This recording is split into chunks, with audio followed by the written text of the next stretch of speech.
नमस्कार सभी लोगों को। मैं उपेंद्र सर, केमिस्ट्री फैकल्टी।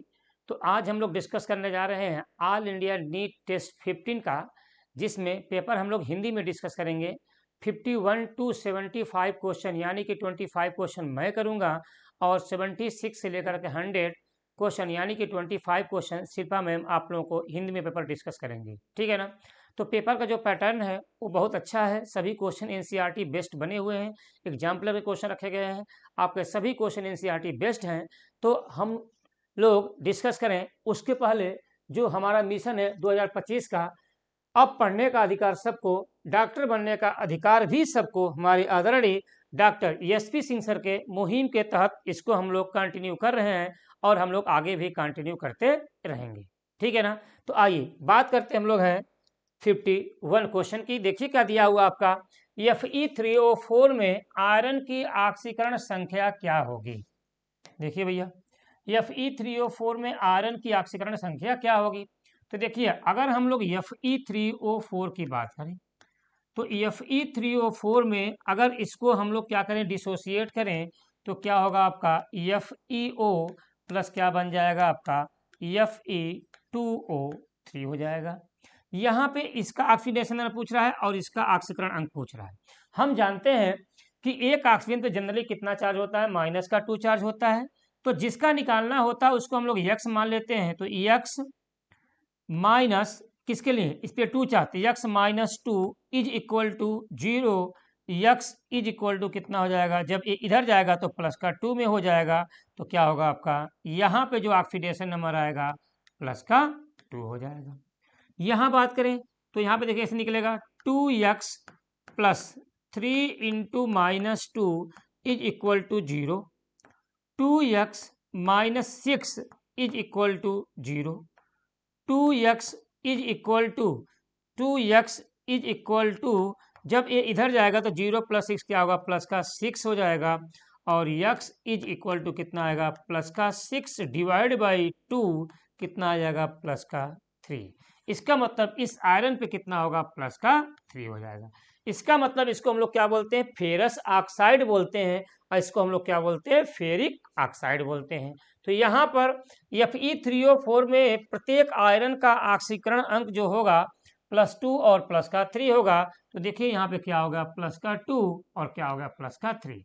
मतलब क्या हो जाएगा आंसर यहाँ पे, बोथ फर्स्ट एंड सेकेंड।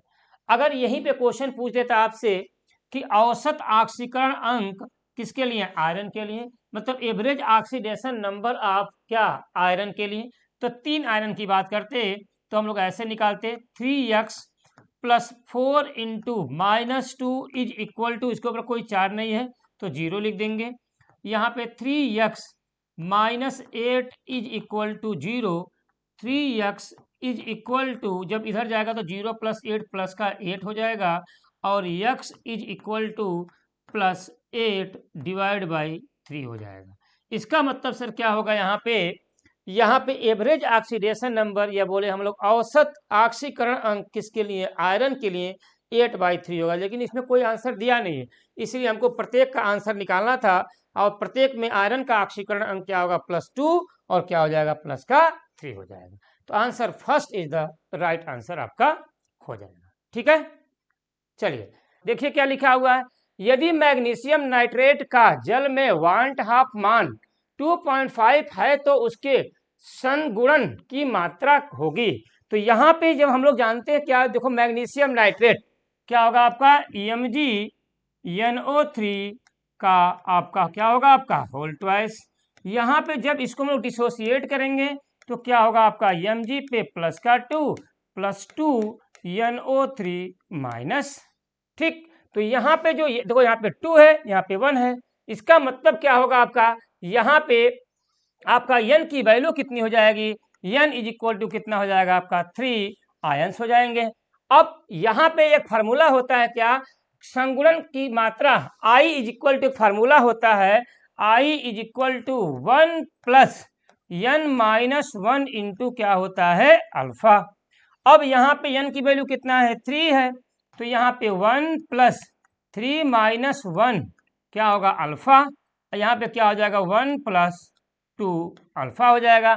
यहाँ पे वांट ऑफ कारक का मान कितना दिया हुआ आपका है 2.5, तो यहाँ लिख दीजिए आप 2.5, क्योंकि हमको क्या पूछा अल्फा की वैल्यू आपसे पूछ रहा है। तो यहाँ निकाल लीजिए, इसको इधर लेके जाएंगे तो 2 अल्फा इज इक्वल टू क्या हो जाएगा आपका 2.5 माइनस 1, तो 2 अल्फा इज इक्वल टू क्या हो जाएगा 1.5, और अल्फा इज इक्वल टू क्या हो जाएगा 1.5 डिवाइड बाई 2, इसका मतलब 0 पॉइंट क्या हो जाएगा आपका, देखो 0.75 हो जाएगा।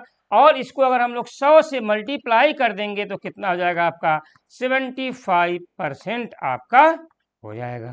ठीक, तो भैया यहाँ पे आंसर कौन सा हो जाएगा 52 का third is the right answer आपका हो जाएगा। ठीक है ना। चलिए अब हम लोग बात करने जा रहे हैं 53 का। देखिए क्या दिया हुआ है, भौतिक साम्य बर्फ किसमें चेंज हो रहा है आपका जल में, दाईं ओर विस्थापित होगी, कब विस्थापित होगी दाब बढ़ाने पर, आयतन बढ़ाने पर, दाब घटाने पर, दाब और आयतन का कोई प्रभाव नहीं। जल्दी से इसका आंसर दीजिए आप लोग, क्या होना चाहिए। जब हम लोग बर्फ में क्या करेंगे, बर्फ कब जल में परिवर्तित होगा, जब क्या करेंगे दाब को बढ़ाएंगे, जब दाब बढ़ाएंगे तो क्या होगा बर्फ पिघलेगा और किस में चेंज हो जाएगा आपका जल में। ठीक है, तो दाब को बढ़ाने पर। ठीक है ना। चलिए आओ भैया आगे बात करते हैं 54 का। देखिए क्या लिया हुआ है, ये एक कंपाउंड दिया हुआ है, ये हॉट KMF4 पोटेशियम परमैंगनेट और NaOH के साथ रिएक्शन करा रहे हैं। तो पूछ रहे हैं ए अभिक्रिया के उपरांत प्राप्त होने वाले मुख्य यौगिक ए होगा, यौगिक है तो ए क्या हो, ए इसमें पूछ रहा है क्या होना चाहिए। तो यहाँ भैया आप देखिए सबसे पहले क्या करेंगे, क्या होगा ये स्ट्रांग ऑक्सीडाइजिंग एजेंट होता है। ठीक है ना, तो यहाँ पे बॉन्ड टूटेगा, यहाँ पे क्या होगा आपका, यहाँ पे आपका ये बॉन्ड टूटेगा, जब बॉन्ड टूटेगा तो यहाँ ऑक्सीजन, यहाँ पे ऑक्सीजन आ जाएगा, और लेकिन यहाँ पे NaOH है, तो जो एसिड होगा उसको क्या करेगा आपका साल्ट आप एसिड में कन्वर्ट कर देगा, मतलब कीटोन को एसिड में क्या चेंज कर देंगे।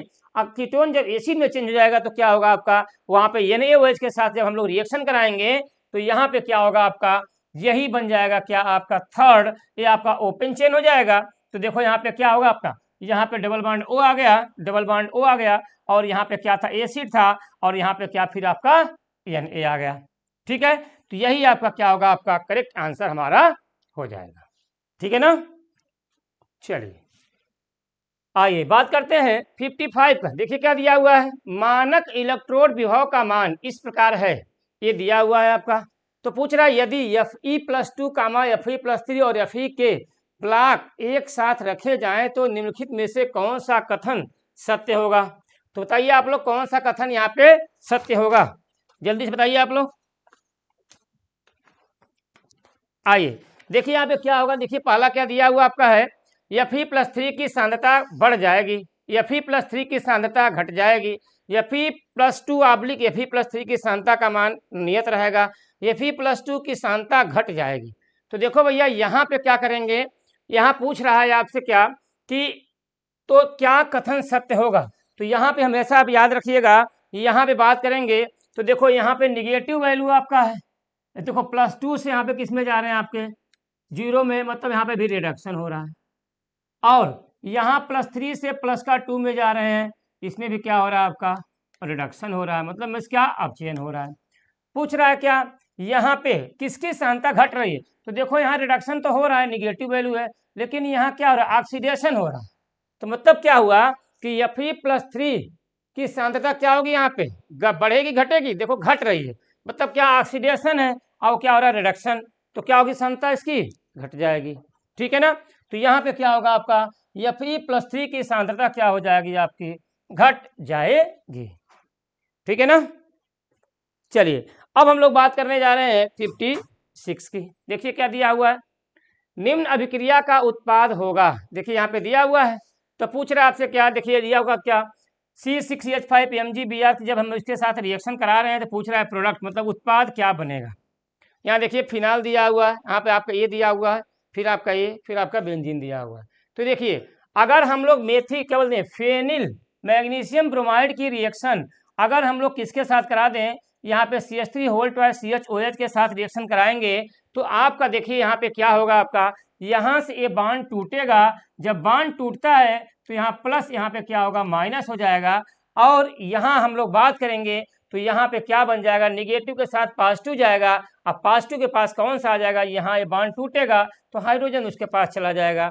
तो क्या बन जाएगा आपका, यहाँ पे बनेगा आपका क्या, 56 का third is the right answer हो जाएगा। ठीक है ना, बोलिए। चलिए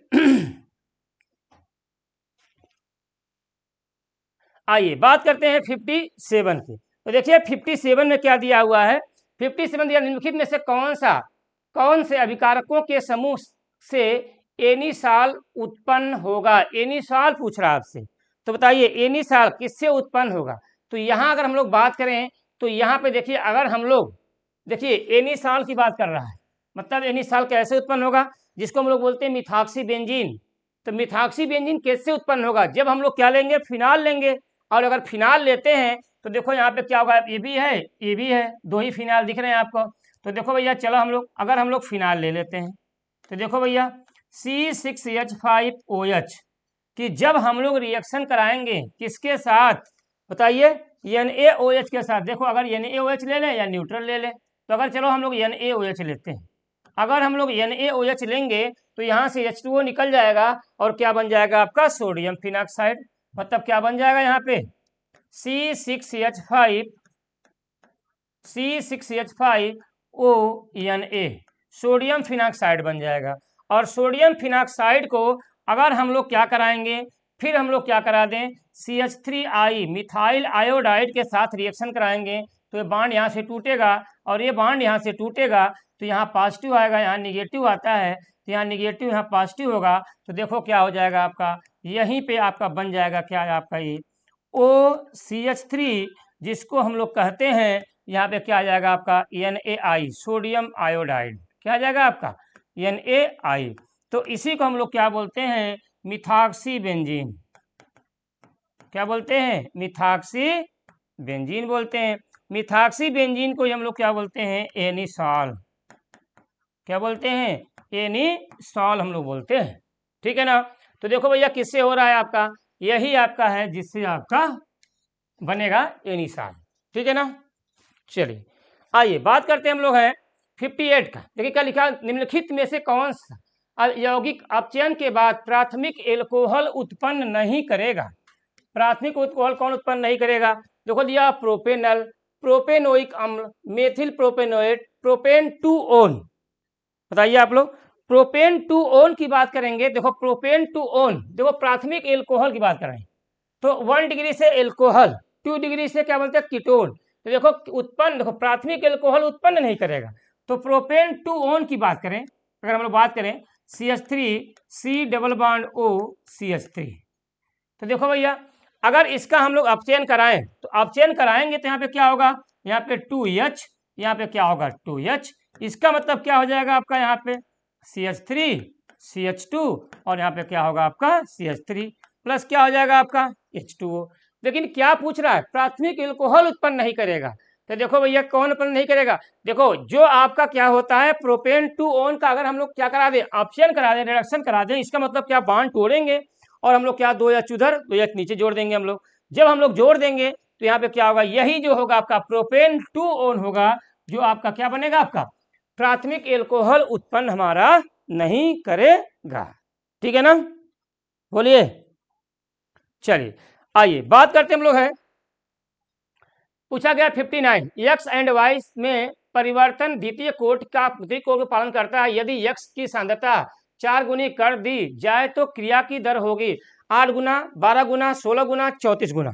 तो देखिए हम लोग जानते हैं रेट इज इक्वल टू क्या होता है, के इंटू क्या होता है आपका ए स्क्वायर होता है। और यहाँ पे द्वितीय कोट की अभिक्रिया है, इसका अगर देखो, लेकिन क्या सांद्रता को कितना 4 गुना कर गया। इसका मतलब यहाँ पे हम बोले रेट इज इक्वल टू के और ए को 4 गुना कर दिया, मतलब 4 का क्या कर दिया इन्होंने, स्क्वायर कर दिया। इसका मतलब क्या होगा आपका, यहाँ पे आपका जो ए बनेगा क्या बनेगा आपका 16, आपका क्या हो जाएगा के हो जाएगा। इसका मतलब जो आपका जो नई रेट होगी 16 गुना हो जाएगी। कितनी गुना होगी आपके, 16 गुना हो जाएगा आपका। तो क्या आंसर होगा आपका, देखिए यहाँ पे third is the right answer आपका हो जाएगा। चलिए आइए बात करते हैं हम लोग हैं 60। निम्नलिखित में से कौन सा ग्राफ अभिकारक की प्राथमिक सांद्रता और अर्ध आयुकाल के बीच तृतीय कोट की अभिक्रिया के लिए सही है? तृतीय कोट की अभिक्रिया की बात कर रहा है, तो जल्दी बताइए आप लोग। तृतीय कोट की अभिक्रिया की बात करेंगे तो क्या होगा आपका? यहां हम लोग बात करते हैं किसके लिए? देखो यहाँ लिखा हुआ है टी हाफ, और हम लोग बात करें क्या? अर्ध आयुकाल, अर्ध आयु।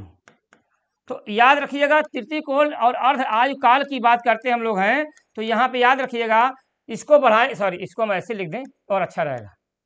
तो इसको बढ़ाएंगे तो ये भी बढ़ेगा, तो आपका क्या है? तृतीय कोट ये मतलब क्या होगा आपका? ए स्क्वायर 1/a का क्या होगा आपका? स्क्वायर हो जाएगा। तो इसका मतलब क्या हुआ आपका? बढ़ता ही रहेगा। इसको बढ़ाएंगे तो ये भी आपका क्या होगा? आपका बढ़ेगा ही। ठीक है, आइए बात करते हैं हम लोग हैं 61 की। आओ भैया, देखा क्या दिया? निम्नलिखित में से सबसे अस्थायी होगा।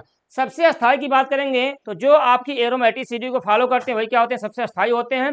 जो हकल सूत्र को फॉलो करेंगे वही क्या होते हैं? आपके सबसे अस्थायी होते हैं। इसका मतलब हम बोलेंगे जो आपके 4n+2 पाई इलेक्ट्रॉन को फॉलो करेंगे वही क्या होंगे? आपके मोर अस्थायी होंगे। तो देखो भैया, यहाँ अगर बात करें हम लोग तो देखो यहाँ पे क्या, अगर n की वैल्यू अगर हम लोग 0 रख दें तो क्या होगा? आपका 2 पाई इलेक्ट्रॉन हो जाएगा। n की वैल्यू 1 रख दें तो क्या होगा? आपका 6 पाई इलेक्ट्रॉन हो जाएगा। n की वैल्यू अगर 2 रख दें तो क्या होगा? आपका 10 पाई इलेक्ट्रॉन हो जाएगा। n की वैल्यू अगर हम लोग 3 रख दें तो क्या होगा? आपका 14 पाई इलेक्ट्रॉन हो जाएगा। इसका मतलब क्या हुआ? देखो दोनों के बीच में 4 इलेक्ट्रॉन का डिफरेंस आ रहा है, तो इसमें देखना है कौन सबसे ज्यादा अस्थायी होगा। तो देखो यहाँ भैया, देखो क्या आ रहा है आपका? यहाँ पे देखो कंपाउंड मस्ट भी साइक्लिक भी है, प्लेनर भी है, रेजोनेंस भी है, और आपका हकल्स रूल को फॉलो भी कर रहा है। तो कितने पाई इलेक्ट्रॉन होंगे? देखो यहाँ पे एक ही पाई बॉन्ड है, मीन्स बोलेंगे 2 पाई इलेक्ट्रॉन हो जाएंगे। यहाँ कितना है? देखो 2 2 4 4 हो जाएगा, मतलब यहाँ पे क्या होगा? 4 पाई इलेक्ट्रॉन। चलो भैया, यहाँ देखो 2 2 4, तो यहाँ पे 4 पाई इलेक्ट्रॉन। लेकिन यहाँ पे क्या है आपका? sp3 है, ये तो होगा ही नहीं। यहाँ बात करें 2 2 4 2 6, यहाँ होगा 6 पाई इलेक्ट्रॉन। तो देखो भैया, जो ये है आपका सबसे अस्थायी कौन होगा? जिसमें ज्यादा रेजोनेंस पाए जाएंगे, तो क्या होगा आपका? 6 पाई इलेक्ट्रॉन, मीन्स क्या होगा आपका? 4th is the right answer आपका हो जाएगा। ठीक है ना? चलो भैया आओ आगे देखते हैं। पूछा गया 62, आयनों के निम्न समूहों में से कौन से समूह सम इलेक्ट्रॉनिक समूह दिखाते हैं? सम इलेक्ट्रॉन मतलब जिसमें इलेक्ट्रॉन की संख्या समान हो। सम इलेक्ट्रॉन मतलब क्या? जिसमें इलेक्ट्रॉन की संख्या समान हो। देखो पोटेशियम 19 में से 1 इलेक्ट्रॉन निकल जाएगा, 18 इलेक्ट्रॉन हो जाएगा। यहाँ बात करेंगे 20 है 2 18, 21 में से 3 18, क्लोरीन 1 17 और 1 जुड़ गया 18, मतलब यहाँ पे तो 18, मतलब यही होना चाहिए आपका आंसर। ठीक है ना? यहाँ देखो अलग अलग हो गए दोनों। यहाँ देखो आपका, यहाँ मैग्नीशियम अलग अलग हो गया। यहाँ देखिए आपका एल्युमिनियम, यहाँ देखो ये आपका अलग हो गया। इसका मतलब क्या होगा? आपका first is the right answer हो जाएगा। ठीक है ना? चलिए आइए बात करते हैं 63। जो कह दिया निम्न आयनिक क्रियाओं में किसमें बंद कोट बढ़ रही है वह चुंबकीय व्यवहार बदल गया है। इसका मतलब क्या बोल रही है? जिसमें बंद कोट मतलब बॉन्ड ऑर्डर बढ़ेगा और क्या बोलेंगे? चुंबकीय व्यवहार बदल रहा है। तो देखो भैया यहाँ पे क्या है? इसके पास 12 इलेक्ट्रॉन है और इसके पास कितने हैं? 11 इलेक्ट्रॉन है। तो क्या बंद कोट बढ़ रही है? 12 कितना? 2 11 का 1.5 नहीं, बढ़ नहीं, घट रही है, गलत हो गया। यहाँ देखिए NO प्लस NO, तो 8 7 15 हो रहा है, 15 इलेक्ट्रॉन। अब यहाँ पे क्या हो रहा है? 14 इलेक्ट्रॉन। तो बंद कोट देखो 15 का कितना होता है? 2.5, 14 कितना होता है? 3.0। अब 15 वाले क्या बोलते हैं? पैरामैग्नेटिक। क्या बोलते हैं? पैरामैग्नेटिक बोलते हैं। और 14 वाले क्या बोलते हैं? डायामैग्नेटिक। इसका मतलब सर क्या होना चाहिए आपका? यही आंसर जो होगा आपका करेक्ट आंसर आपका हो जाएगा। ठीक है ना? बोलिए। चलिए भैया आगे बात करते हैं 64 की। देखिए क्या दिया हुआ है? निम्न में से कौन सा हाइड्रोजन बंध सबसे ज्यादा मजबूत होगा? हमने बताया था आप लोगों को, अगर हाइड्रोजन बंध की बात करते हैं तो जो सबसे मजबूती की बात करेंगे तो जो HF बॉन्ड होता है क्या होता है? सबसे स्ट्रांगेस्ट बॉन्ड होता है।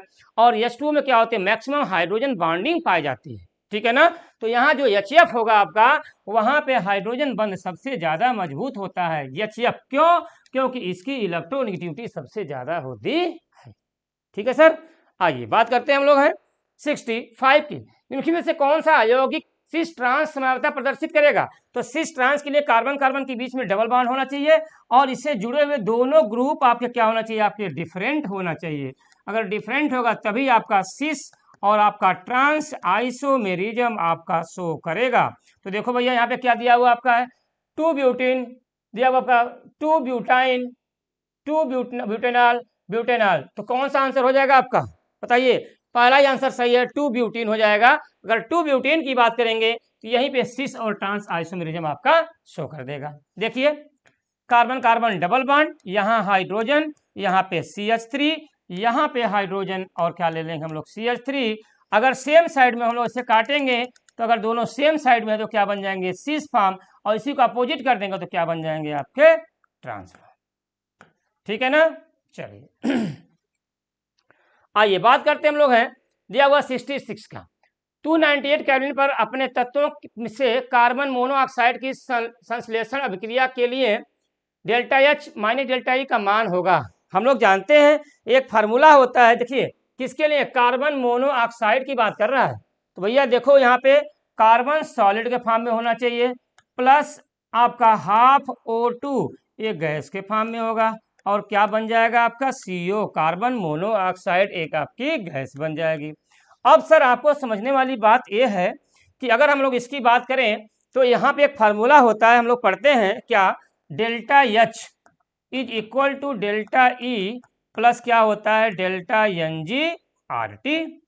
तो यहाँ देखो क्या जो delta H minus delta E दिया हुआ, मतलब delta H minus delta E की बात करेंगे तो क्या होगा, is equal to delta NG/RT हो जाएगा। और यहाँ पे देखो आपका डेल्टा NG की बात करें हम लोग, डेल्टा NG निकालें तो 1 माइनस 1/2, तो कितना 2 माइनस 1 तो 1/2 हो जाएगा। देखिए ठीक है, तो कितना होगा 0.5 हो जाएगा। तो देखो यहाँ पे डेल्टा एन 1/2, चलो भैया 1/2 लिख दो, इंटू आर की वैल्यू दिया हुआ है 8.314, इंटू टेम्परेचर दिया 298 केल्विन, 298 केल्विन, बस आप निकाल लीजिए। तो जब इसका हम लोग आंसर निकालेंगे तो आपका आंसर क्या आ जाएगा, आपका आंसर आएगा delta H minus delta E 1238 point कितना आएगा आपका 78 जूल पर मोल हो जाएगा। ठीक है ना, बोलिए। चलिए भैया, तो क्या होगा आपका सेकेंड इज द आपका राइट आंसर आपका हो जाएगा। ठीक है ना। चलिए आइए बात करते हैं हम लोग हैं 67। अगर हम लोग 67 की बात करें तो 67 तो क्या लिखा हुआ, तृतीयक ब्यूटाइल कार्बोनियम आयन की संरचना होगी। तृतीयक ब्यूटाइल कार्बन, देखिए तृतीयक ब्यूटाइल कार्बोनियम आयन, यही है कार्बोनियम आयन, तृतीयक ब्यूटाइल कार्बोनियम। तो 1 2 3, तो यहाँ भैया देखो इसका हाइब्रिडाइजेशन sp2 होगा, और sp2 होगा तो उसे हम लोग क्या बोलते हैं, ट्राइगोनल प्लेनर, ट्राइगोनल प्लेनर बोलते हैं। और ट्राइगोनल प्लेनर हम क्या बोलते हैं, त्रिकोणीय क्या बोलते हैं, पिरामिड बोलते हैं, समतल। तो त्रिकोणीय समतल हो जाएगा। तो आंसर कौन सा हो जाएगा आपका, second is the right answer हो जाएगा। ठीक है ना। चलिए आइए बात करते हैं हम लोग हैं 68। आकृति ये दिया वो पूछ रहा क्या दर्शाती है। तो देखो भैया यहाँ पे दोनों एटम तो मॉलिक्यूल सेम हो गए, तो सिस ट्रांस तो होगा नहीं भैया, यहाँ पे सिस ट्रांस तो होगा नहीं। अगर सिस ट्रांस नहीं हो रहा है, अगर सिस ट्रांस आपका पॉसिबल ही नहीं है तो भैया क्या होगा, फिर ये तो आपका है ही नहीं। तो देखो यहाँ पे इस कार्बन की बात करेंगे तो ये कार्बन 1 2 3 4 यहाँ पे कायरल कार्बन होगा। और कार्बल कार्बन जो होते हैं वो क्या होते हैं, ऑप्टिकल आइसोमेरिज्म को शो करते हैं। क्या करते हैं, ऑप्टिकल आइसोमेरिज्म को शो करेंगे। तो प्रकाशिक समावयवता को क्या करेंगे, वो शो करते हैं। इसका मतलब क्या हो जाएगा, यहाँ पे प्रकाशिक समावयवता को शो करेंगे। ठीक है।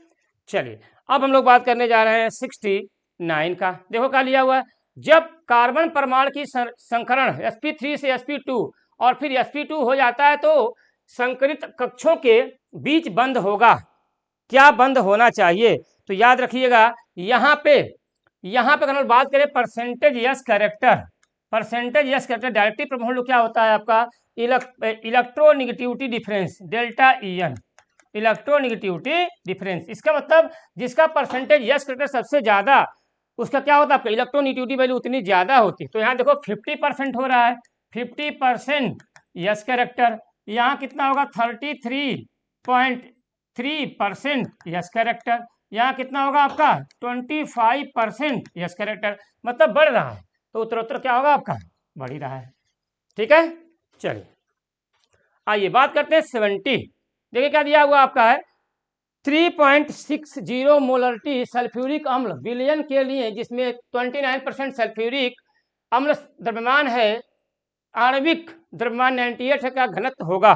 तो देखो भैया यहाँ पे पर हम लोग कैसे निकालेंगे, हम लोग मोलरिटी इज इक्वल टू क्या होता है परसेंटेज इंटू, सॉरी ऐसे निकले हम लोग,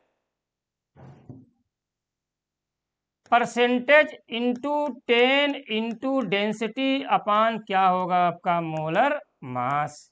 तो देखो भैया मोलरिटी कितना दिया आपका है 0.30, तो हम लोग ये लिख दे डायरेक्ट हम लोग 3.60 इज इक्वल टू परसेंटेज कितना दिया है 29 अपान 98 इंटू 10 इंटू डी, बस निकाल लीजिए।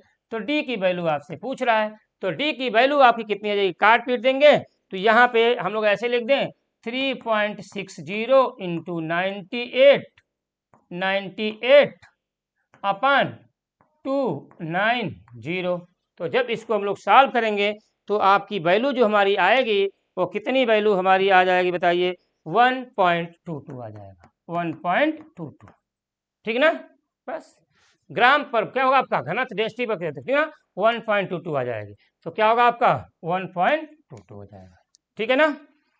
आइए बात करते हैं 71 क्वेश्चन। देखिए क्या दिया हुआ आपका, यदि Na2SO4 सोडियम सल्फेट के लिए वियोजन की कोट अल्फा है तो 1/2 फैक्टर आई जो कि आणविक द्रव्यमान को निकालने में प्रयोग किया जाता है का मान होगा।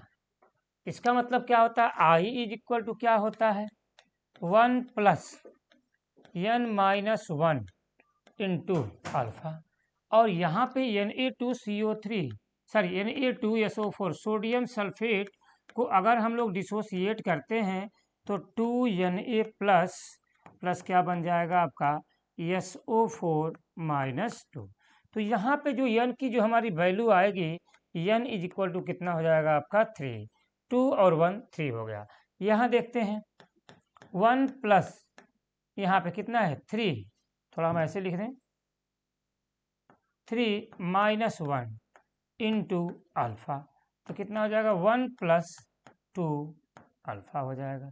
यहाँ पे i इज इक्वल टू क्या होगा आपका 1 plus 2 alpha, second is the right answer आपका हो जाएगा, ठीक है। बोलिए चलो भैया अब हम लोग बात करने जा रहे हैं 72 का। देखिए क्या लिखा हुआ ओलिफिन्स, जिसको हम लोग क्या बोलते हैं एल्कीन बोलते हैं, जिसका ओजोनीकरण कराने पर CH3 CH2 CHO और CH3 CHO प्राप्त होगा, किसमें होगा इसमें पूछा जा रहा है। ओलिफिन्स मतलब 1 butene 2 butene 1 pentene and 2 pentene में। देखो भैया यहाँ पे देखा जाए तो यहाँ पे देखो सबसे पहले बात करें 1 ब्यूटीन और 2, तो 1 ब्यूटीन मतलब क्या होगा आपका, यहाँ अगर हम लोग बॉन्ड तोड़ेंगे तो यहाँ देखो क्या होगा आपका फॉर्मेल्डिहाइड और ये क्या बनेगा आपका प्रोपेनल बन जाएगा आपका। इसमें तो आंसर है ही नहीं, देखो क्या बन रहा है CH3 CH2 CHO, चलो ये तो बन जाएगा लेकिन ये नहीं बन पा रहा है, HCHO है नहीं हो पाएगा। 2 ब्यूटीन की बात करें तो यहाँ देखो भैया इसको तोड़ेंगे तो CHO CHO हो जाएगा, इसका क्या होगा आपका यहाँ बनेगा HCHO प्लस क्या बन जाएगा आपका CH3 CH2 CHO। इसमें करेंगे तो 2 मोल क्या बन जाएगा आपका CH3 CHO, ठीक। इसकी बात करें 1 पेंटीन की बात करें तो यहाँ पे डबल बॉन्ड C यहाँ पे C, तो यहाँ क्या होगा O लिख दीजिए, यहाँ पे O लिख दीजिए, तो क्या होगा इसका मतलब अगर हम लोग ओजोनोलिसिस करा रहे हैं, यहाँ हर जगह क्या हो रहा है आपका ओजोनोलिसिस करा रहे हैं, कराने तो क्या बनेगा आपका HCHO प्लस क्या हो जाएगा आपका CH3 CH2 CH2 CH2, ये कितने हैं 1 2 3 4, तो CHO CH3 CH2 CH2 CHO हो जाएगा, ठीक। लेकिन अगर हम लोग बात करें 2 पेंटीन का तो यहाँ पे भैया देखो 2 पेंटीन की बात करें हम लोग यहाँ पे तो यहाँ पे क्या हो जाएगा आपका, देखिए यहाँ पे CH3 CH double bond CH single bond CH2 और फिर क्या होगा आपका CH3। जब इसकी हम लोग ओजोनोलिसिस कराएंगे, मतलब क्या हम लोग किए, यहाँ से हम लोग डबल बॉन्ड को हम लोगों ने ब्रेक किया, तो यहाँ क्या बन जाएगा आपका CH3 CHO प्लस क्या हो जाएगा आपका CH3 CH2 CH, अब क्या होगा आपका O। देखो आप भैया, देखो कितना होगा आपका CH3 CH2 CHO, तो बन गया आपका क्या प्रोपेनल हो गया, और क्या बन गया आपका एथेनॉल। तो देखो भैया यही प्राप्त हो रहा है किससे, 2-पेंटेन से। ठीक है ना। चलिए भैया, अब हम लोग आगे बात करने जा रहे हैं 73 क्वेश्चन की। देखिए क्या दिया हुआ है, निम्नलिखित में से कौन नाभिक स्नेही प्रतिस्थापन अभिक्रिया के लिए सही के लिए अधिक क्रियाशील होगा। नाभिक स्नेही मतलब न्यूक्लियोफिलिक सब्स्टिट्यूट का है, सब्स्टिट्यूशन रिएक्शन के लिए। तो देखो न्यूक्लियोफिलिक सब्स्टिट्यूशन रिएक्शन के लिए वही होगा जिसमें क्या होगा, जो जिसमें रेजोनेंस ज़्यादा होगा, या फिर हम ऐसे बोलें रेजोनेंस जहाँ पे जितना ज़्यादा होगा उसमें यहाँ पे क्या होगा आपका न्यूक्लियोफिलिक सब्स्टिट्यूशन रिएक्शन या नाभिक स्नेही प्रतिस्थापन अभिक्रिया वहाँ पे अधिक होगी। तो अगर हम लोग इसको ब्रेक करें तो यहाँ पे क्या बन जाएगा आपका CH2 डबल बॉन्ड CH, और यहाँ पे पॉजिटिव चार्ज आएगा। इसका मतलब क्या होगा, एक विनाइलिक ग्रुप हो जाएगा या अनस्टेबल होगा। इसको ब्रेक करेंगे तो अनस्टेबल हो जाएगा, इसको ब्रेक करेंगे तो यहाँ पॉजिटिव चार्ज आएगा, एरिया आपका अनस्टेबल हो जाएगा। इसका मतलब हम इसको देखें तो इसको हम ऐसे लिख सकते हैं CH2 double bond CH single bond CH2 और यहाँ पे Cl। अगर इसको ब्रेक करेंगे तो यहाँ पार्शियल निगेटिव चार्ज, यहाँ आएगा पार्शियल पॉजिटिव चार्ज। ये क्या होगा आपका एलाइलिक ग्रुप, क्या होगा आपका एलाइलिक ग्रुप हो जाएगा। और जब एलाइलिक ग्रुप होगा देखो यहाँ पे ये क्या हुआ, double bond single bond positive charge resonance में आ जाएगा, और जब रेजोनेंस में आ जाएंगे तो यही क्या होगा आपका नाभिक स्नेही प्रतिस्थापन अभिक्रिया के लिए अधिक क्रियाशील होगा। ठीक है ना। तो यही क्या होगा 73 का fourth is the right answer आपका हो जाएगा। ठीक है ना। चलिए अब हम लोग बात करने जा रहे हैं 74 का। देखो भैया 74 की अगर हम लोग बात करें तो देखो क्या होगा, यहाँ पे अभिक्रिया ये दिया हुआ है 1/2, क्या दिया है सर, देखिए 1/2 A gives to B के लिए A की विलुप्त दर B की प्रकट दर से समीकरण एक बनाना है। कैसे लिखाएंगे हम लोग, देखिए d/dt किसके लिए, A का कंसंट्रेशन, लेकिन क्या है 1/2 है, तो 1/1/2 तो मतलब A ऊपर चला जाएगा, यहाँ पे माइनस हो जाएगा। इसका मतलब इसको हम लोग क्या लिख देंगे, is equal to, A product में है तो 1/2 D, यहाँ प्रोडक्ट पॉजिटिव हो जाएगा आपका, ठीक, d/dt B का कंसंट्रेशन। इसका मतलब क्या पूछा है आपसे, है A, मतलब हम ऐसे लिख दें -dA/dt इज इक्वल टू, ये ऊपर चला जाएगा और ऊपर से इसमें मल्टीप्लाई हो जाएगा, तो क्या होगा आपका वह प्लस में 1/4 d/dt किसका, B का कंसंट्रेशन। तो यही हमारा क्या होगा आपका करेक्ट आंसर हो जाएगा। आप मिला सकते हैं, कौन सा होगा आपका, देखो यहीं पे एक ही आंसर है, कौन सा होगा आपका second is the right answer आपका हो जाएगा। 74 का आंसर कौन सा होगा, second is the right answer. ठीक है, आइए भैया बात करते हैं हम लोग हैं 75 का। तो देखो यहाँ पे क्या दिया है 75 में, जिंक अमलगम प्लस HCl के द्वारा कार्बोनिल यौगिक का एल्केन में अपचयन कहलाता है। बताओ भैया क्या कहलाता है, जल्दी बोलिए आप लोग, जल्दी से बोलिए आप लोग। देखिए क्या लिखा हुआ, क्लेमेंसन अपचयन। तो याद रखिएगा जिंक अमलगम आब्लिक क्या होगा आपका HCl, इसी को हम लोग क्या बोलते हैं, क्लीमेंसन रिडक्शन। क्लीमेंसन क्या बोलते हैं, रिडक्शन। ठीक है,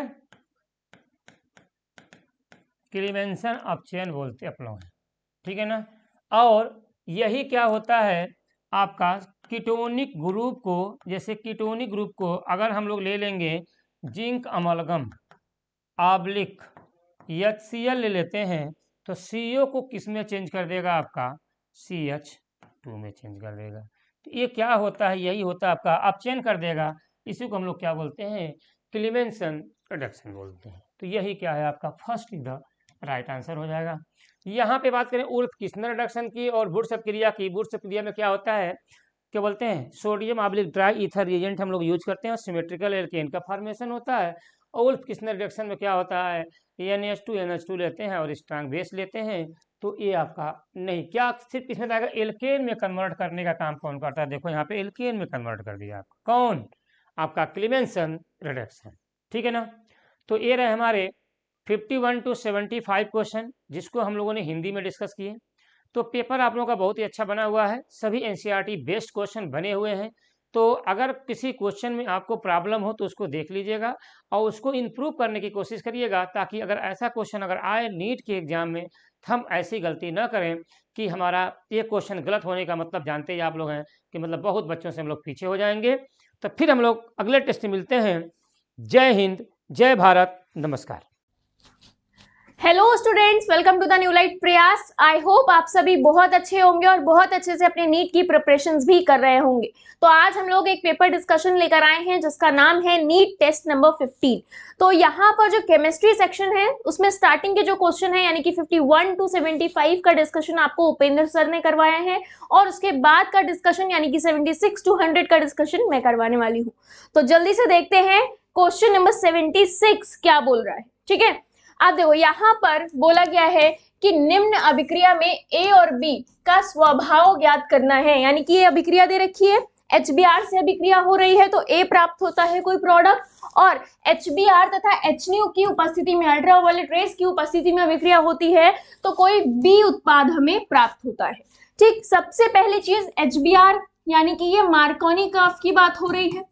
ठीक है, मार्कोनी कर्व नियम की बात हो रही है। यहाँ पर क्या हो रहा है, यहाँ पर योगात्मक और इलेक्ट्रॉन स्नेही अभिक्रिया हो रही है। ठीक, तो यहाँ पर ए प्रोडक्ट मार्कोनी कर्व रूल के हिसाब से बनेगा, ये प्लस ये माइनस। अब जहां पर देखो यहाँ प्लस और ये माइनस, यहाँ पर जाकर प्लस माइनस ऐड हो जाएगी। ठीक है, इतना समझ में आया। अच्छा, बी का अगर हम बात करें, बी की अगर हम बात करें इसी तरह, तो HBr के साथ साथ HNO यानी कि यहाँ पर मुक्त मूलक अभिक्रिया भी हो रही है, मुक्त मूलक। ठीक है, और यहां पर कौन सा रूल लग रहा है, यहां पर लग रहा है आपका एंटी मार्कोनी कर्व। क्या लग रहा है, एंटी मार्कोनी कर्व नियम। ठीक, अब इस नियम के अनुसार देखो ए क्या बनना है, बी क्या बनना है। मार्कोनी कर्व नियम की अगर हम बात करेंगे, ठीक है, मार्कोनी कर्व नियम की अगर हम बात करेंगे तो यहाँ पर क्या होगा, H कहां पर जाकर जुड़ेगा और Br यहाँ पर। तो अब देखो कौन सा ऐसा हमारा आंसर है जहां पर Br इस तरफ जुड़ रहा है। ठीक, तो देखो ये है और एक ये है, लेकिन क्या दोनों सेम बनेंगे, सेम तो हो ही नहीं सकते किसी भी कंडीशन में। तो एक तो ये हो गया। अब बी उत्पाद की अगर हम बात करें तो यहाँ पर मुक्त मूलक अभिक्रिया हो रही है तो यहाँ आकर Br जुड़ जाएगा। Br कहाँ जुड़ जाएगा, यहाँ पर इस तरह से Br जुड़ जाएगा, ये बॉन्ड हट जाएगा। ठीक है, तो यहाँ पर हमें क्या मिल जाएगा, एंटी मार्कोनी कर्व में जो प्रोडक्ट मिलेगा मुक्त मूलक बनेगा तो यहाँ पर इस तरह का उत्पाद मिलेगा, यानी कि ऑप्शन नंबर 3 इस क्वेश्चन का सही हो गया। ठीक है, ऑप्शन नंबर 3 क्या है, right option. Clear, next question देखते हैं 77। ये क्वेश्चन क्या कह रहा है, हुंड के अनुसार कौन सा इलेक्ट्रॉनिक विन्यास नहीं हो सकता है। तो यहाँ पर कुछ इलेक्ट्रॉनिक विन्यास दे रखे हैं और बताया गया है कि कौन सा नहीं हो सकता है, पॉसिबल नहीं है। तो फर्स्ट देखो ये पॉसिबल है, सेकेंड भी पॉसिबल है, थर्ड भी पॉसिबल है, फोर्थ की अगर बात करें, हुंड का नियम क्या कहता है, हुंड का नियम ये बोलता है कि पेयरिंग ऑफ इलेक्ट्रॉन यानी कि इलेक्ट्रॉनों का युग्मन तब तक नहीं होता जब तक हर एक ऑर्बिटल में यानी कि हर एक कक्षक में एक एक इलेक्ट्रॉन ना चले जाएं। तो अगर हम p यहाँ पर कक्षक की बात करें तो p का जो यहाँ पर इलेक्ट्रॉनिक विन्यास बनना चाहिए वो 2px1 2py1 इस तरह से बनना चाहिए जिस तरह से ये है। ठीक, लेकिन यहाँ पर देखो दो इलेक्ट्रॉन एक साथ आ गए तो यही है जो हुंड के नियम के अनुसार सही इलेक्ट्रॉनिक विन्यास नहीं हो सकता है। ठीक है, समझ आया। नेक्स्ट 78 नंबर का क्वेश्चन देखते हैं। देखो 78 नंबर का क्वेश्चन कह रहा है, कोई यौगिक X है उसको सोडा लाइम के साथ गर्म करने पर इथेन बनता है यानी कि C2H6 हमें प्राप्त होता है। अभी कह रहा है X क्या है, एथेनोइक अम्ल है, मेथेनोइक अम्ल है, प्रोपेनोइक अम्ल है या फिर फर्स्ट और थर्ड है, क्या होगा ये आपको बताना है। तो सबसे पहले ये जो अभिक्रिया होगी ये वी कार्बोक्सिलीकरण होगी। क्या होगी, वी कार्बोक्सिलीकरण अभिक्रिया होगी। ठीक है, जिसमें क्या होगा, कार्बन डाइऑक्साइड निकल जाएगा।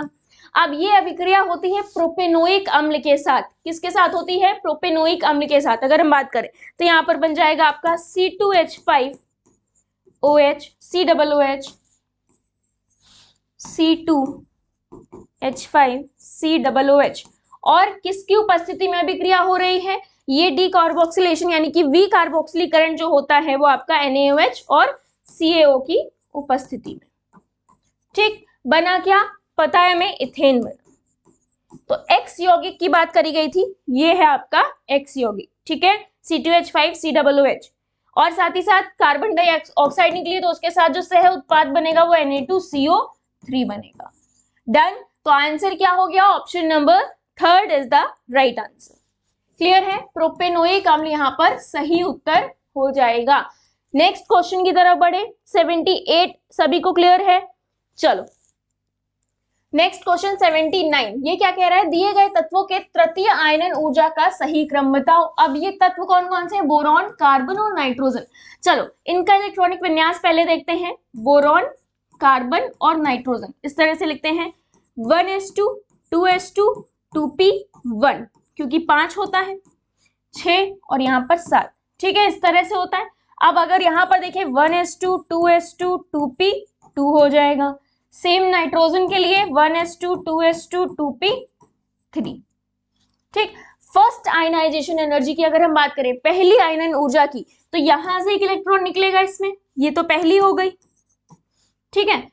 अब कार्बन के लिए यहां से एक निकलेगा और नाइट्रोजन के लिए अगर देखें तो p ऑर्बिटल से 3 है, हाफ फिल्ड है, अर्धभरित है, तो यहाँ पर प्रथम आयनन ऊर्जा जो होगी वो अधिकतम होगी।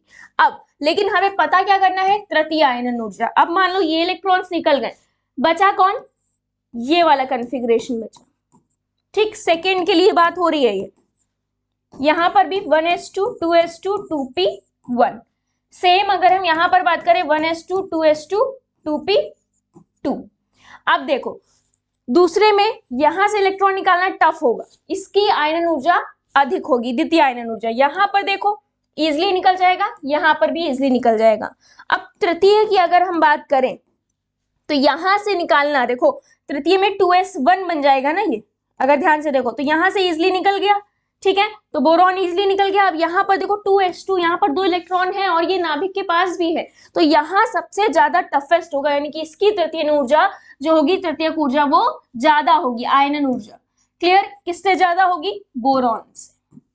अब नाइट्रोजन के टर्म्स में भी देख लें तो यहाँ पर अगर थर्ड की बात कर रहे हैं तो सेकंड में एक इलेक्ट्रॉन यहाँ से निकला, दूसरा यहाँ से निकल जाएगा, तो यहाँ पर इजी है, यानी कि कार्बन से कम होगी इसकी, यानी कि नाइट्रोजन की भी ज्यादा नहीं होगी, तो दोनों ही केस में कार्बन की ज्यादा होगी। तो ये जहां पर भी सीक्वेंस बन रहा है वही हमारा राइट आंसर है। देखो कहां पर, फर्स्ट में अगर देखो तो यहाँ नाइट्रोजन की ज्यादा बता रहा है, गलत।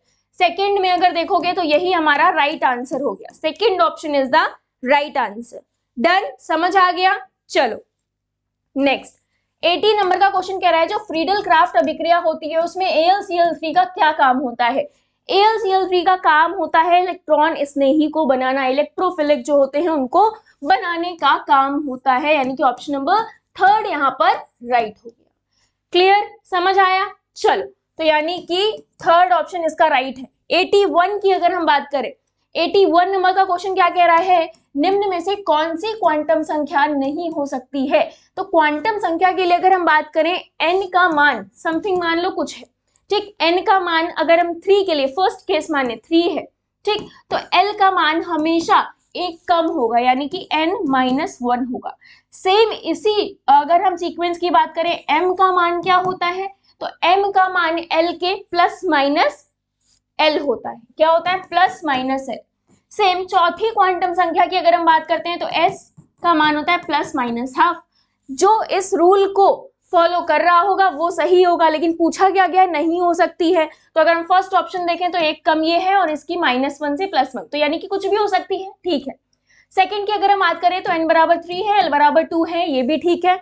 अब देखो l बराबर 2 है लेकिन m-3 पॉसिबल नहीं हो सकता है। यहाँ पर अगर -2 होता तो ये पॉसिबल हो जाता, क्योंकि l का मान m के मान पर प्लस माइनस डिपेंड करता है, ठीक है। और ये ऑलरेडी यानी कि यही है जो हमारा सेकंड ऑप्शन है, वही क्या है, सही क्वांटम संख्या का सेट नहीं है। डन, समझ आया। चलो 82 नंबर का क्वेश्चन देखते हैं, तो 81 का second answer is the right answer. 82 number का क्वेश्चन कह रहा है यहाँ पर इलेक्ट्रॉनिक विन्यास दे रखे हैं, ये 4 इलेक्ट्रॉनिक विन्यास दे रखे हैं और बोला जा रहा है कौन है जो केवल हुंड के नियम के अनुसार नहीं है। हुंड का नियम अभी हमने पढ़ा है कि पेयरिंग ऑफ इलेक्ट्रॉन तभी पॉसिबल होती है जब कक्षक में सभी कक्षकों में एक एक इलेक्ट्रॉन चले जाते हैं। ठीक, तो यहाँ पर अगर देखो फर्स्ट में इतने ही इलेक्ट्रॉन थे, चले गए। सेकेंड की अगर बात करो तो पेयरिंग ऑफ इलेक्ट्रॉन देखो स्टार्ट नहीं हुई, अगर स्टार्ट होगी भी तो यहाँ से स्टार्ट होगी, ये भी ठीक है। थर्ड की अगर बात करो तो यहाँ पर देखो पेयरिंग ऑफ इलेक्ट्रॉन स्टार्ट हो गई है, जबकि यहाँ पर क्या होना चाहिए, एक इलेक्ट्रॉन यहाँ होना चाहिए। अब जब ये फुलफिल हो जाएगा तब पेयरिंग ऑफ इलेक्ट्रॉन स्टार्ट होगा, यानी कि यही है जो हुंड नियम के अनुसार नहीं है। ठीक है, ये ऑलरेडी ठीक है, तो ये भी हमारा आंसर नहीं है, ये भी नहीं है। Third option is the right answer for this question, यानी कि 82 का थर्ड ऑप्शन सही है। नेक्स्ट 83 नंबर का क्वेश्चन कह रहा है मेथिल आयोडाइड के वुड्स अभिक्रिया से कार्बनिक यौगिक X प्राप्त होता है, निम्न में से कौन सी अभिक्रिया से भी X प्राप्त होगा, यानी कि सेम ऐसी कौन सी अभिक्रिया, अगर हम मेथिल आयोडाइड की बात करें यानी कि CH3I, यहाँ पर इसके 2 मोल ले लेते हैं। अब ये कह रहा है वुड्स अभिक्रिया हो रही है जो कि सोडियम और ड्राई ईथर की उपस्थिति में होती है। ठीक, अब ये कह रहा है यहाँ पर कोई कार्बनिक यौगिक X मिला, तो जब हम यहाँ पर CH3I की रिएक्शन करवाते हैं Na की उपस्थिति में और ड्राई ईथर की उपस्थिति में, तो हमें इथेन मिलता है, यानी कि C2H6 मिलता है। क्लियर, क्या मिलता है, C2H6 मिलता है, और साथ ही साथ NaI यानी कि सोडियम का आयोडाइड मिल जाता है, सोडियम आयोडाइड। एक बार आप इसे बैलेंस भी कर सकते हो, देख लेना बैलेंस्ड है ये रिएक्शन या नहीं है। अब सेम यही रिएक्शन ये कह रहा है कि हम इनमें से किसकी रिएक्शन कराएं कि हमें सेम यही जो उत्पाद है प्राप्त हो। यहाँ पर क्या प्राप्त हुआ, अगर हम देखें आपको एक एल्केन मिली है, तो सेम कौन सी अभिक्रिया कराएं, अगर हम LiLH4 की रिएक्शन करवाते हैं C2H5Cl के साथ, तो यहाँ क्या होता है, HCl निकल जाता है। ठीक, और हमें क्या प्राप्त हो जाता है, C2H6 प्राप्त हो जाता है, तो यहाँ पर C2H6 प्लस HCl मिलता है। क्लियर, अब देखो यहाँ पर Mg के साथ वुड्स अभिक्रिया होती ही नहीं है, तो ये गलत हो गया। यहाँ पर भी अगर हम थर्ड ऑप्शन की बात करें तो पॉसिबल नहीं है एथेन मिलना, और फोर्थ ऑप्शन में भी ये पॉसिबल नहीं है, यानी कि फर्स्ट ऑप्शन ही यहाँ पर राइट हो गया। 83 का first is the right answer. Done. Next 84, ये बोल रहा है HNO2 अणु में निम्नलिखित में से कौन सा बंध उपस्थित नहीं होता है। अगर हम HNO2 की बात कर रहे हैं तो कौन सा बंध होगा जो उपस्थित नहीं है। अब देखो यहाँ पर इस तरह से इसका स्ट्रक्चर बना है, ये संरचना इसकी है, यहाँ पर कोई भी पहली बात उपसह संयोजक बंध नहीं दिख रहा है, तो ये तो गलत हो गया। अब यहाँ पर आयनिक कह रहा है कौन सा उपस्थित नहीं होता है। अच्छा, तो अगर हम यहाँ देखें तो सहसंयोजी उपस्थित है। ठीक, स्ट्रक्चर फिर से देख लेते हैं। यहाँ पर देखो सारे ही सहसंयोजी हैं, लेकिन अगर हम उप सहसंयोजी की बात करें ये उपस्थित नहीं है और आयनिक उपस्थित नहीं है, तो आंसर क्या हो गया, यहाँ पर आयनिक एवं उप सहसंयोजी दोनों ही उपस्थित नहीं होते हैं। ठीक है, सहसंयोजी उपस्थित होते हैं, इसका स्ट्रक्चर भी आप नोट डाउन कर सकते हो। क्लियर, समझ आया। चलो नेक्स्ट 85 नंबर का क्वेश्चन कह रहा है दी गई अभिक्रिया को संतुलित करने के लिए आवश्यक इलेक्ट्रॉनों की संख्या क्या होगी। तो यहाँ पर ये जो अभिक्रिया दे रखी है इसमें आवश्यक इलेक्ट्रॉन पूछे हैं, यानी कि यहाँ पर कहीं ना कहीं हमें कुछ बैलेंस करना होगा जिससे अभिक्रिया क्या हो जाए, संतुलित हो जाए। तो 5, 4, 3 या 2 कितने इलेक्ट्रॉन हमें यहाँ पर देने पड़ेंगे। तो अगर हम यहाँ NO3 की देखें ऑक्सीडेशन नंबर यहाँ +3 है, ठीक, और यहाँ पर +2, तो कितने का डिफरेंस आ रहा है, देखो कितने का डिफरेंस आ रहा है, 3 का, यानी कि 3 इलेक्ट्रॉन्स की हमें यहाँ पर जरूरत होगी इस अभिक्रिया को संतुलित करने के लिए, और यही हमारा राइट आंसर हो गया। देखो क्वेश्चन नंबर 86 क्या कह रहा है, इथाइलिन डाइक्लोराइड और इथाइलिडीन क्लोराइड समावयवी हैं। ठीक है, अब इसमें ये बताना है कि ये दोनों समावयवी हैं, तो इनमें से कौन सा कथन गलत होगा इन दोनों के लिए। ऑप्शन 1 कह रहा है दोनों यौगिक अल्कोहलिक KOH के साथ अभिक्रिया करके समान उत्पाद बनाते हैं। सेकंड कह रहा है दोनों यौगिक जलीय NaOH के साथ अभिक्रिया करके समान उत्पाद देते हैं। थर्ड कह रहा है दोनों यौगिक अपचयन पर समान उत्पाद देते हैं, और फोर्थ कह रहा है इनमें से कोई नहीं। ठीक, तो अगर हम यहाँ पर देखें सबसे पहले इथाइलिन डाइक्लोराइड की अगर हम बात करें, ठीक है, यानी कि यहाँ पर ये आपका बन रहा है क्या, इथाइलिन डाइक्लोराइड। First compound. दूसरा क्या है, इथाइलिडीन क्लोराइड है, ठीक है। तो यहाँ पर इथाइलिडीन क्लोराइड की अगर हम बात करें, एक Cl इधर एक Cl इधर, ठीक। अब देखो यहाँ पर अगर हम रिएक्ट कराते हैं इनका NaOH के साथ, एक्वस NaOH के साथ रिएक्शन करवाते हैं, सेम एज इट इज यहाँ पर भी एक्वस NaOH के साथ, तो सबसे पहले यहाँ तो देखो NaOH यहाँ पर जाकर Cl निकल जाएंगे और OH यहाँ पर जुड़ जाएगा, तो क्या बन जाएगा, यहाँ पर बन जाएगा CH2OH और ये हो जाएगा CH2OH, ठीक। फर्स्ट से कंपाउंड बना। अब अगर हम सेकेंड की बात करें तो सबसे पहले यहाँ पर जो OH जुड़ेंगे, यहाँ पर Cl हटके OH जुड़ेंगे, लेकिन एक कार्बन पर सेम OH नहीं रह सकती, क्या होगा, वाटर निकल जाएगा। अब जब वाटर निकलेगा तो ये क्या बन जाएगा, ये बन जाएगा आपका वाटर निकलने के बाद CH3CHO। अब देखो मैच करो, क्या ये दोनों कंपाउंड सेम है, नहीं है, यानी कि एक्वस NaOH के साथ रिएक्ट कराने पर दोनों समान उत्पाद नहीं देते हैं, तो ऑप्शन नंबर 2 राइट हो जाएगा, ठीक है। Option number 2 is the right answer. Next 87 को अगर देखते हैं तो बोल रहा है निम्नलिखित अभिक्रिया में A और C है, तो यहाँ पर अभिक्रिया हो रही है और ग्रिग्नार्ड अभिकर्मक के साथ और उसका जल अपघटन कराते हैं, फिर H2SO4 के साथ रिएक्शन कराते हैं इसी सेम उत्पाद का। नेक्स्ट जो उत्पाद मिलता है उसका हाइड्रोबोरेशन और ऑक्सीडेशन कराते हैं, यानी कि ऑक्सीकरण कराते हैं और यहाँ पर बोरोनीकरण कराते हैं। तो बोला जा रहा है कि A और C समान है, स्थान समावयवी है, क्रियात्मक समावयवी है या प्रकाशीय समावयवी है, क्या होंगे ये आपको बताना है। तो सबसे पहले यहाँ पर देखो, यहाँ पर अगर हम रिएक्शन करवाएं, ठीक, यहाँ पर अगर हम रिएक्शन कराएं तो ये पार्शियल चार्ज यहाँ पर निगेटिव, यहाँ पर पॉजिटिव आएगा। अब देखो रिएक्शन किसके साथ हो रही है, CH3MgBr के साथ हो रही है। जब इनका बंध टूटेगा यहाँ पर क्या हो जाएगा, यहाँ पर पॉजिटिव चार्ज, यहाँ पर निगेटिव चार्ज, ये पॉजिटिव यहाँ जुड़ जाएगा, ये निगेटिव यहाँ जुड़ जाएगा, तो क्या बन जाएगा CH3C डबल बॉन्ड OMgBr, ठीक। और क्या बन जाएगा, यहाँ पर यहाँ आ जाएगा CH3 और ये H एज इट इज। तो A में हमारा क्या हो गया, A क्लियर है सभी को इतना। अब देखो ग्रिग्नार्ड अभिकर्मक के साथ ये रिएक्शन हुई यहाँ पर, अब उसके बाद अगर हम इसका हाइड्रोलिसिस यानी कि जल अपघटन करा देंगे, जल अपघटन करा देंगे तो आपको पता है इसका H प्लस उसका OH माइनस यहाँ पर जाकर जुड़ जाएंगे, यानी कि यहाँ पर क्या बन जाएगा CH3 और ये OH हो जाएगा, ठीक है। ये H एज इट इज रहेगा और MgBHR अलग हो जाएगा, ठीक है। यहाँ पर Mg के साथ एक Br और एक OH लग जाएगा, ठीक। ये इतना हो गया। अब A कंपाउंड आपको पता चल गया है, A कंपाउंड हो गया है सेम। इसका यहाँ पर सल्फ्यूरिक अम्ल के साथ रिएक्शन करा रहे हैं, मान लो यही रिएक्शन सल्फ्यूरिक अम्ल के साथ हुई और हाइड्रोबोरेशन हुआ, तब यहाँ पर क्या बनेगा, तब हम फाइनल रिएक्शन आपको बता दे रहे हैं क्या होगा। तब आपको फाइनली जो मिलेगा यानी कि ये जो C मिलेगा वो मिलेगा आपको यहाँ पर इस तरह से, ठीक है। ये प्रोडक्ट आपको देखने को मिलेगा। तो यानी कि ये प्रोडक्ट देखो और ये प्रोडक्ट देखो, ये एक दूसरे के क्या है, स्थान समावयवी हैं। ये क्या है, स्थान समावयवी हैं, यानी कि सेकंड ऑप्शन इज राइट। 88। अब देखो यहाँ पर कुछ हाइपोथेटिकल रिएक्शंस दे रखे हैं, यानी कि काल्पनिक अभिक्रियाएं दे रखी है और उनके लिए साम्य स्थिरांक दे रखा है K, उनके मान भी दे रखे हैं। एक अभिक्रिया हुई A और B, फिर B और C और D, इनके लिए K1 is 2, K2 is 4, K3 is 3। अब बोल रहा है अभिक्रिया A से D के लिए साम्य स्थिरांक का मान बताओ, यानी कि इस पूरी अभिक्रिया को उठाकर क्या करना है, जस्ट ऐड कर देना है। क्या कर देना है, ऐड कर देना है। जब आप ऐड करोगे तो साम्य स्थिरांक यहाँ पर K1 into K2 into K3, बस।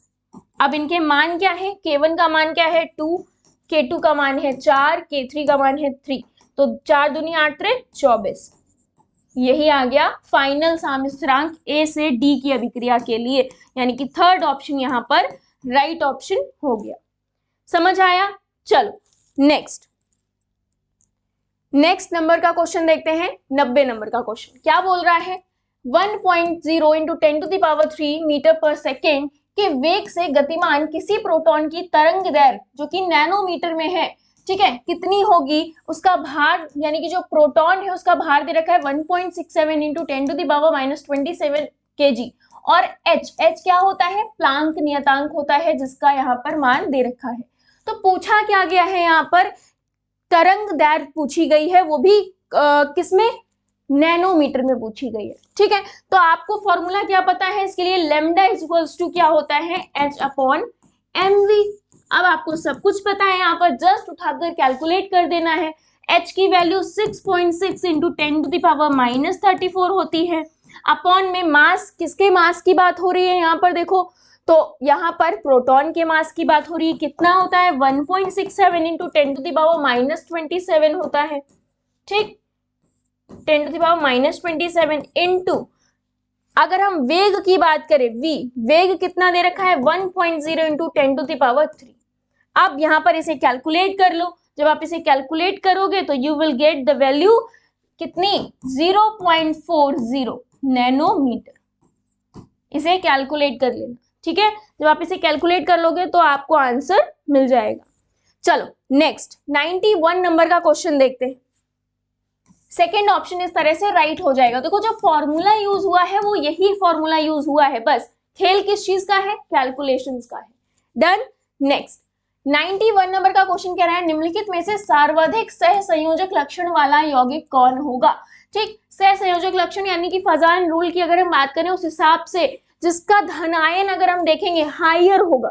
ठीक, हाइयर पॉजिटिव और स्मॉलर निगेटिव। तो अगर हम फर्स्ट सेकेंड थर्ड चारों में देखें तो एल्यूमिनियम +3 और क्लोरीन Cl-, तो ये धनायन देखो छोटा ही तो है, ये नियॉन का स्ट्रक्चर प्राप्त कर रहा है, यहाँ पर छोटा है और हाइयर चार्ज है। यहाँ क्लोरीन की अगर हम बात करें तो Cl, तो सबसे ज्यादा AlCl3 का सर्वाधिक लक्षण वाला यौगिक होगा। क्लियर। चलो नेक्स्ट क्वेश्चन, ये क्वेश्चन देखते हैं। कह रहा है 92 नंबर का क्वेश्चन कह रहा है, निम्नलिखित में से किस युग्म में दोनों समसंरचनीय नहीं है, यानी कि समसंरचनात्मक नहीं है, वो युग्म आपको फाइंड आउट करना है। फर्स्ट में अगर हाइब्रिडाइजेशन संकरण देखें तो sp2 एंड sp2 दोनों में संकरण सेम है। सेकेंड ऑप्शन में देखेंगे तो दोनों में संकरण क्या होगा, सेकेंड ऑप्शन की अगर हम बात करें तो दोनों का संकरण क्या हो जाएगा, यहाँ पर sp3 और sp3, यहाँ पर भी संकरण क्या हो जाएगा, सेम हो जाएगा, sp3 और sp3 हो जाएगा। थर्ड की बात करते हैं, pf5 है, pf5 का संकरण हो जाएगा sp3d। कैसे होगा, इसका स्ट्रक्चर देखते हैं। यहाँ पर p है और f5 है ना, तो यहाँ देखो यहाँ पर जो f आएंगे इक्विटोरियल पोजीशन पर और एक्सियल पोजीशन पर, इस तरह से f लग गए। ठीक, तो इसकी जो संरचना बनेगी वो क्या बनेगी, स्क्वायर बाई, यहाँ पर ट्राइगोनल बाई पिरामिडल बनेगी। ठीक है, यानी कि त्रिकोणीय द्विपिरामिडी बनेगी। कैसी बनेगी, त्रिकोणीय द्विपिरामिडी। अब इसके अगर यहाँ पर हाइब्रिडाइजेशन की बात करें, संकरण की बात करें तो होता है sp3d2। तो यहाँ पर भी इसकी संरचना डिफरेंट हो जाएगी, BRF5 की क्या हो जाएगी, यहाँ पर वर्गीय पिरामिडी हो जाएगी, स्क्वायर पिरामिडल जिसे बोलते हैं। तो यही हमारा राइट आंसर हो जाएगा, जो कि समसंरचनात्मक नहीं है। क्लियर, समझ आया। 93 नंबर में आपको एक यौगिक दे रखा है, बोला गया इसके लिए pK वैल्यू का मान कितना है, 4.8 है, तथा BOH के लिए pKb का मान 4.78 है। अब बोल रहे हैं समान मोलर HA जो है और BOH है, इनके जलीय विलयन के लिए pH का मान उदासीन बिंदु पर क्या होगा। तो इसके लिए फॉर्मूला होता है pH is equals to 7 plus half pKa minus pKb। ठीक है, पढ़ा है सभी ने ये फॉर्मूला, pKa minus pKb। अब देखो वैल्यूज रख दो, 7 plus half pKa कितना दे रखा है आप सभी को, 4.80 मान लो, माइनस 4.78। बस कैलकुलेट कर लो। अब इसे ये माइनस करके डिवाइड बाई 2, जो भी वैल्यू आए +7 कर लो। अब +7 करोगे तो यहाँ पर 7.01 you will get the value of pH। यही आपका राइट आंसर हो जाएगा, यानी कि 93 का थर्ड ऑप्शन यहाँ पर राइट हो जाएगा। डन, समझ आया। चलो 94 नंबर का क्वेश्चन कह रहा है, निम्नलिखित में से कौन सी अनुनादी संरचना सबसे कम स्थायी है। सबसे पहले इसमें एक करेक्शन कर लो, यहाँ पर जो O है वो माइनस और ये माइनस ऑलरेडी लगा है। बॉन्ड अगर यहाँ पर सहसंयोजक बंध की बात करेंगे तो अगर देखो तो लीस्ट स्टेबल की बात करी गई, यानी कि सबसे कम स्थायी है। अब देखो प्लस माइनस के हिसाब से अगर आप देखोगे तो यहाँ पर जो फर्स्ट ऑप्शन है, फर्स्ट ऑप्शन में प्लस प्लस है, ये एक दूसरे के पास पास है, तो ये क्या करेंगे, प्रतिकर्षण होगा, इनमें क्या होगा, प्रतिकर्षण होगा, जिसकी वजह से ये कम स्थायी होंगे। ठीक है, जिसकी वजह से क्या होंगे, ये कम स्थायी होंगे। क्लियर, समझ आया। चलो ये क्वेश्चन यहाँ पर कह रहा है कार्बनिक यौगिक की ओजोनोलिसिस यानी कि ओजोनीकरण कराने से फॉर्मेल्डिहाइड एक उत्पाद हमें मिलता है। कार्बनिक यौगिक में किसकी उपस्थिति को ये प्रदर्शित करता है, तो इसका आंसर है विनाइलिक समूह की उपस्थिति को प्रदर्शित करता है। कैसे, अगर हम विनाइलिक समूह की बात करें तो ये वाला कार्बन sp2 हाइब्रिडाइज्ड होता है, संकरित होता है, सभी को पता है। जब ये रिएक्ट करेगा तो यहाँ पर देखो ओजोनोलिसिस की बात हो रही है, यानी कि O3 है तो एक O इधर जुड़ जाएगा कहीं ना कहीं, एक इधर जुड़ जाएगा, तो यहाँ पर फाइनल प्रोडक्ट हमें जो क्या मिलेगा, अगर हम प्रोडक्ट की बात करें तो यहाँ पर फॉर्मेल्डिहाइड मिलेगा। ठीक, फॉर्मेल्डिहाइड मिलेगा, तो यही है विनाइलिक समूह है जो यहाँ पर फॉर्मेल्डिहाइड बनता है, उपस्थिति को क्या बताता है, दर्शाता है, यानी कि फॉर्मेल्डिहाइड बना किसकी उपस्थिति के कारण, विनाइलिक समूह की उपस्थिति के कारण बना। ठीक है, क्लियर, इतना समझ में आया। चलो नेक्स्ट क्वेश्चन की बात करते हैं। क्वेश्चन क्या कह रहा है, हिमांक में अवनमन को प्रयोग करते हुए बेंजीन में एसिटिक अम्ल के मोलर भार का निर्धारण निम्न में से किसके द्वारा प्रभावित होता है, तो वो एसोसिएशन के कारण प्रभावित होता है। यानी कि एसोसिएशन का मतलब क्या होता है, संगुणन, यानी कि संयोजन हो जाना। तो यहाँ पर सेकंड ऑप्शन राइट ऑप्शन है। डन।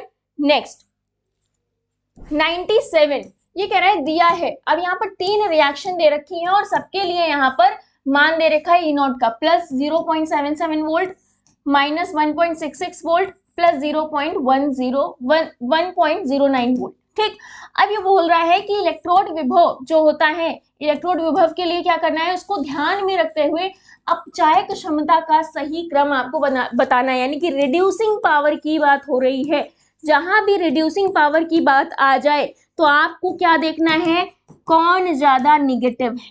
ठीक है, निगेटिव वैल्यू ही आपको यहाँ पर देखनी है। तो निगेटिव वैल्यू किसकी दे रखी है, एल्यूमिनियम की हाईएस्ट होगी। ठीक, एल्यूमिनियम के बाद अगर हम पॉजिटिव की बात करें तो कम वाला पॉजिटिव, यानी कि आयरन आ गया +2। ठीक, उसके बाद कौन आ गया, ब्रोमीन आ गया। ठीक, तो यहाँ पर ब्रोमीन। क्लियर, समझ आया। तो यही आपका सीक्वेंस बन रहा होगा। तो ऑप्शन नंबर कौन सा सही होगा, फर्स्ट गलत हो गया, second is the right option. ठीक है, समझ आया। चलो नेक्स्ट 98 नंबर का क्वेश्चन कह रहा है निम्नलिखित किसके लिए अभिक्रिया दर की इकाई वेग स्थिरांक के बराबर होती है। तो ये तो कंसेप्चुअल क्वेश्चन है। शून्य कोटि की अभिक्रिया के लिए जो हमारी दर की इकाई होती है वेग स्थिरांक के बराबर होती है, यानी कि 0 ऑर्डर रिएक्शन के लिए। ठीक है, तो फर्स्ट ऑप्शन यहाँ पर राइट ऑप्शन हो जाएगा, बाकी के ऑप्शन गलत हो जाएंगे। नेक्स्ट 99 नंबर का क्वेश्चन कह रहा है निम्न में से प्रतिचुंबकीय अणु होगा। तो प्रतिचुंबकीय अणु कौन होगा, जल्दी से बताओ। 99 की अगर हम बात करें तो अगर हम देखें प्रतिचुंबकीय यानी कि अयुग्मित इलेक्ट्रॉन, तो एक एक करके इसे फाइंड आउट करो, एक एक करके इसे फाइंड आउट करोगे तो सेकेंड ऑप्शन जो है C2, N2 और F2, ये जो होगा प्रतिचुंबकीय गुण रख रहा होगा। ठीक है, तो ऑप्शन नंबर सेकंड यहाँ पर राइट हो जाएगा, बाकी के ऑप्शन गलत हो जाएंगे। लास्ट क्वेश्चन 100 नंबर का क्वेश्चन, यहाँ पर रिएक्शन दे रखी है और उत्पाद A मिल रहा है। यहाँ पर एक चीज और ऐड कर लेना, लिक्विड अमोनिया। ठीक, और B है जो कि लेंडलर अभिकर्मक और H2 के प्रेजेंस में हो रहा है, तो हमें उत्पाद B मिल रहा है। अब कह रहा है A और B ज्यामितीय समावयवी हैं, आपको बताना है। यहाँ पर उत्पाद दे रखा है किस प्रकार के हैं, यानी कि A सिस है, B ट्रांस है, A ट्रांस है, B सिस है, या A और B दोनों सिस है, या फिर A और B दोनों ट्रांस है। तो अगर हम यहाँ पर सबसे पहली A के लिए कराएं, देखना A के लिए अगर हम कराते हैं लिक्विड अमोनिया और सोडियम की उपस्थिति में, तो हमें यहाँ पर ट्रांस मिलता है। ठीक, A कैसा मिलता है, ट्रांस मिलता है। तो यहाँ पर H जुड़ जाएगा, यहाँ पर R, यहाँ पर H और यहाँ पर R, क्या हो गया, ट्रांस हो गया। ठीक, तो A क्या है, ट्रांस है। B जो मिलेगा हमें वो सिस मिलेगा, यानी कि डबल बॉन्ड, और यहाँ पर क्या हो जाएगा, H और यहाँ पर हो जाएगा आपका R, यहाँ पर R। ठीक, तो ये क्या है, ट्रांस है, A क्या है, ट्रांस है, ठीक है, और B क्या है, सिस है। आंसर क्या हो गया, A trans, B cis. Option number 2 right हो गया। ठीक है, ऑप्शन नंबर 2 क्या हो गया, राइट हो गया। समझ आया सभी को? यानी कि जो स्टार्टिंग के हमारे क्वेश्चंस थे वो उपेंद्र सर ने करवा दिए हैं, और उसके बाद के 76 to 100 तक के जो क्वेश्चन है वो आपके यहाँ पर डन होते हैं। ओवरऑल जो आपका पेपर डिस्कशन था वो यहाँ पर समाप्त होता है। आई होप आप सभी को ये डिस्कशन समझ में आया होगा, और हम लोग मिलते हैं अपने नेक्स्ट पेपर डिस्कशन के लिए। तब तक के लिए बाय बाय, टेक केयर और थैंक यू सो मच।